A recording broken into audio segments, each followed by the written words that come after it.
All right, so we have one of the more chaotic plays to end a half we've seen in quite some time.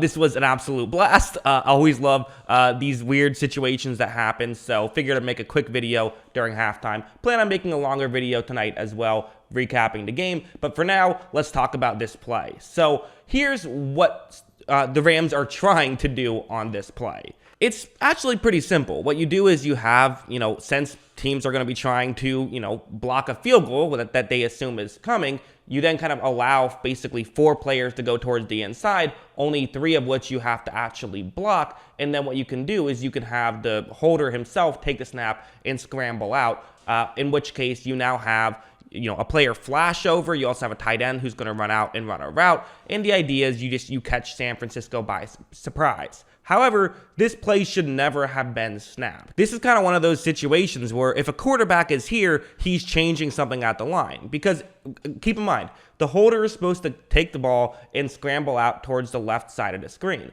But what do you see on the left side of the screen? You see 2 San Francisco players unblocked. This is because they have an overload blitz to that side of the field. That's what a lot of teams will do on attempting to block a kick. If this was the exact same play, but just flipped and to the other side, it probably works, but you can't do it here because, again, think about just the numbers you have on each side. You have 6 guys on one side, only 3 on the other. Watch that San Francisco player right there, number 29. Because this is a great example of if a quarterback was there, he would say, hey, let's, flip this play over or let's, do something. Well, here you can't do that because you don't have a quarterback in the game. Look, 29 is just going to run straight through, gets bumped a little bit, but he creates this immediate pressure because he was unblocked. And now what can you really do? Again, you're a punter. This isn't Matt Stafford doing this. You could throw the ball down the field. That's what you want to do. I imagine this read is going furthest deep to shallowest, whereas typically on this play, you do it the other way around, but given it's a 4th and 8, this is probably what you're doing.